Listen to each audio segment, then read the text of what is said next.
Olá, é com grande satisfação que estamos aqui novamente para a divulgação do trabalho da Amélia Rodrigues, do livro Primícias do Reino.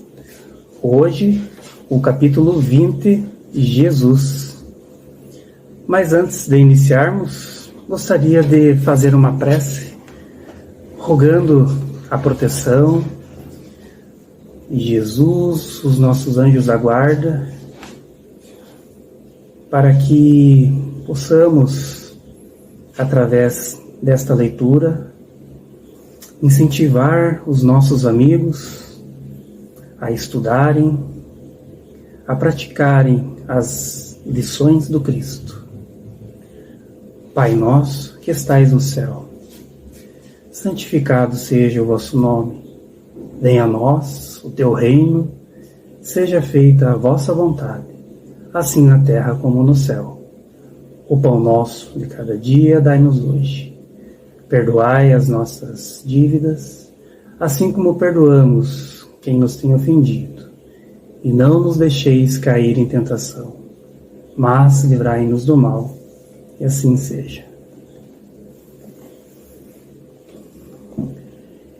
Enquanto fulguravam em ouro os raios do astro-rei, banhando a natureza de incomparável festa de luz, foram pronunciadas as últimas palavras ditas e instruções finais e significativas, e delineadas as rotas para as tarefas do futuro. Nimbado por indefinível claridade, ele ascendeu lentamente ante a explosão de lágrimas dos companheiros e as esperanças de redenção pelo trabalho no porvir. A montanha na Betânia diminuía. Os horizontes do mundo se ampliavam e os seus olhos banhavam de ternura o fecundo campo de trabalho, onde as flores do amor deveriam desabrochar através dos tempos, sob sua inspiração. Convivera entre aquela gente simples, estabelecendo as bases da edificação fraterna para os espíritos. Já sabemos de quem estamos nos tratando aqui, né? O nosso Mestre Jesus. Apagara-se para ministrar humildemente e descera para melhor servir. Dispensara intermediários nos seus planos e viera ele mesmo participar dos mínimos preparativos, demorando-se cada dia e a todo instante no mais acendrado desvelo, de modo a infundir pelo exemplo as lições firmes do dever e da abnegação.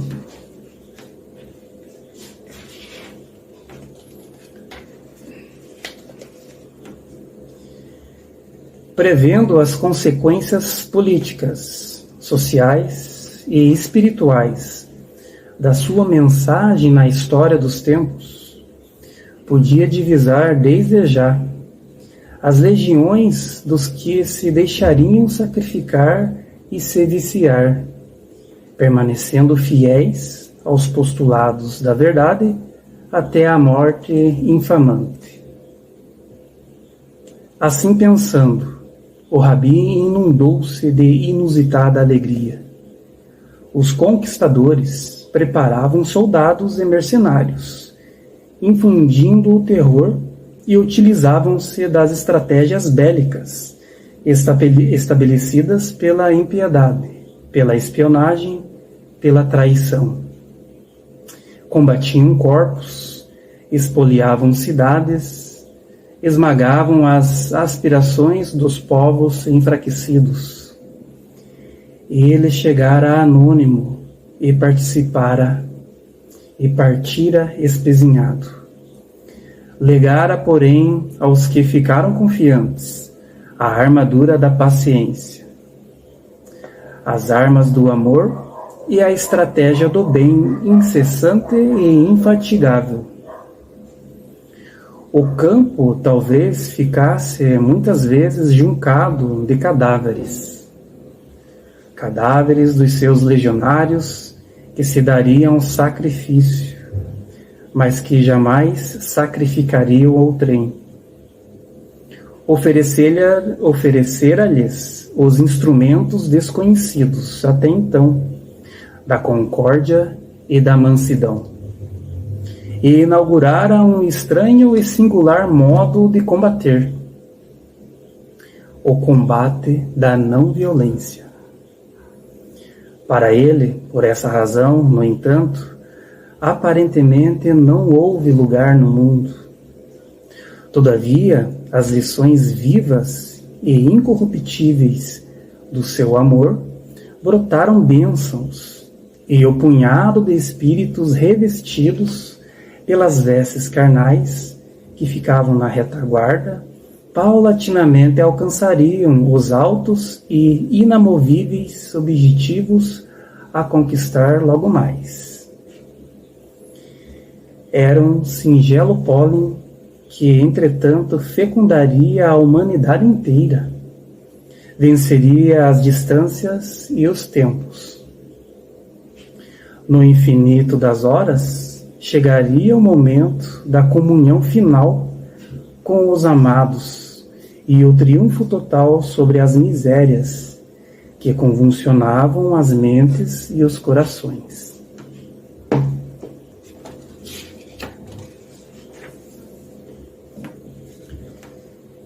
Recordou-se daqueles homens e mulheres arrancados dos seus quefazeres diários para a incomparável jornada do socorro fraternal. Nem eles mesmos se aperceberam da significação profunda do abandonar tudo e segui-lo. Acarinharam meses a fio estranhas e ingênuas esperanças. Lutaram entre si, disputando primazia, sonharam quiméricos triunfos, aspiraram a honrarias banais. Agora, lentamente aclaradas as interrogações que perturbavam a faculdade de raciocinar e nublavam os seus sentimentos vacilantes, podiam pressentir a elevada responsabilidade de que se encontravam, por fim investidos. Sairiam pela terra qual discreto perfume de poderosa impregnação, e por onde passassem, sem o perceberem, deixariam sinais inapagáveis. Escolhera-os de diversas procedências, corações comprometidos com os vários mistérios do dia a dia. A uma mulher habituada aos coxins de sedas e à sedução, oferecera-lhe o valor e as forças para, renovada, por exemplo, vivo, da vitória do espírito sobre a carne putrescível. Tocara jactancioso doutor da lei, ensejando-lhe penetração profunda no complexo mecanismo dos renascimentos purificadores. Assinara a um administrador fiel as esperanças do reino, restituindo-lhe a filha enferma em eloquente atestado sobre o valor da saúde espiritual. Confundira com o verbo simples e as atitudes desataviadas os hipócritas e mentirosos, os enganadores e os que se compraziam na malversação dos valores de toda a natureza, os amigos íntimos comensais de toda hora acolheram-os entre as funções modestas do povo, adestrando-os em regime de austera disciplina e incessante afeição para as lutas intermináveis da dedicação sem limites. Sabia que a sua voz eles a levariam cantando, suarentos e trôpegos, mas resolutos e conscientes, a todos os espíritos lenindo as terríveis ulcerações que minavam o organismo da humanidade. As mãos da cupidez e da criminalidade se levantariam, todas as torpezas seriam arregimentadas, as mais infames armas seriam utilizadas contra, enquanto eles ficariam fiéis a seu testemunho, percorrendo a terra.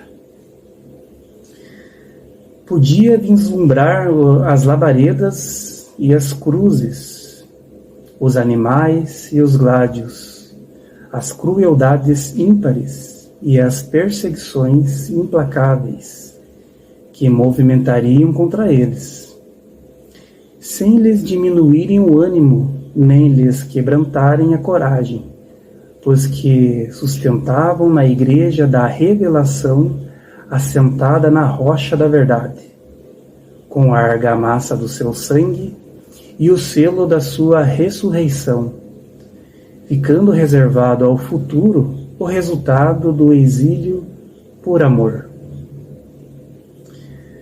O cordeiro confraternizaria com o lobo, e o joio cederia lugar ao trigo, enflorescendo a gleba humana com as bênçãos da paz integral. Glória a Deus nas alturas, paz na terra, boa vontade para com os homens. Entoavam as vozes angélicas, saudando o Rei excelso, que chegava ao solo do Altíssimo. O divino amigo, além da esfera de sombras em que ficaram os homens embrulhados em paixões e ansiedades, com o espírito túmido de confiança, abriu os braços e toda a harmonia balbuciou, pensando naqueles que o seguiriam através dos tempos.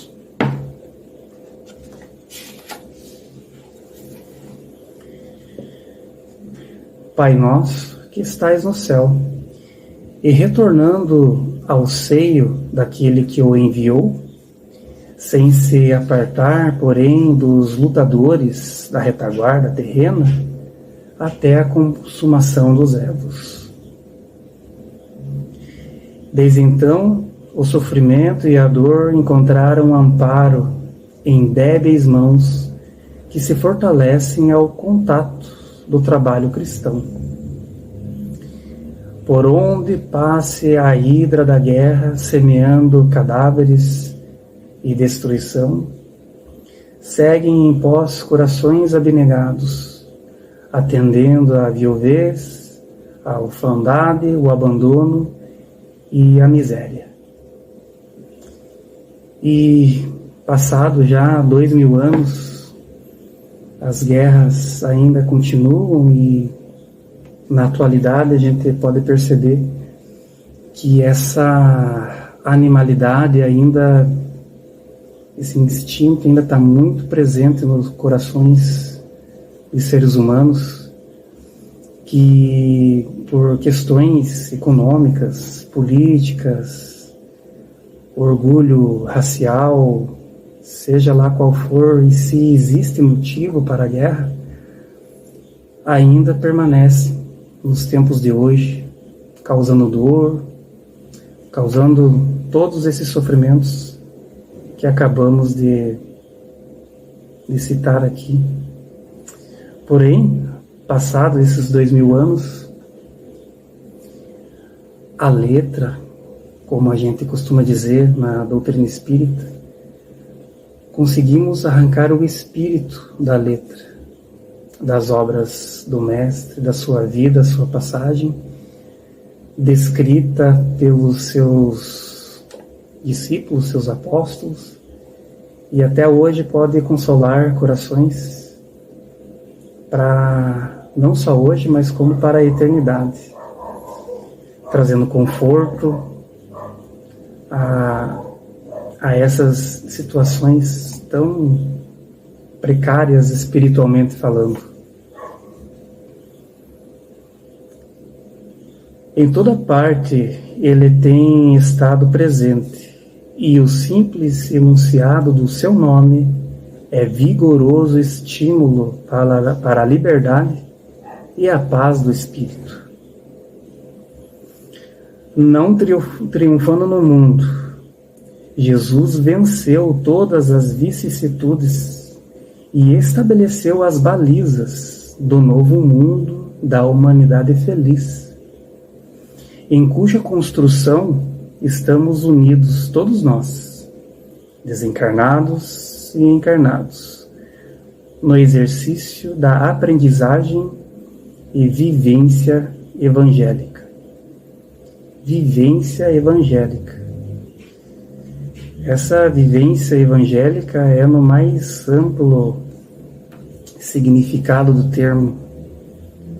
Tudo que está descrito no Evangelho, que é a vida de Jesus, nós temos que praticar. Ele deixou o seu exemplo, como acabamos de ler aqui, ele mesmo veio dar o exemplo de como se fazer. Então, só cabe a nós segui-lo, e com essa leitura a gente espera que a gente estimule outros corações a ler, a estudar, porque desta obra a gente consegue reter muitas lições para o consolo e principalmente para colocarmos em prática esses divinos ensinamentos do Mestre. Eu agradeço a atenção de todos. Muito obrigado.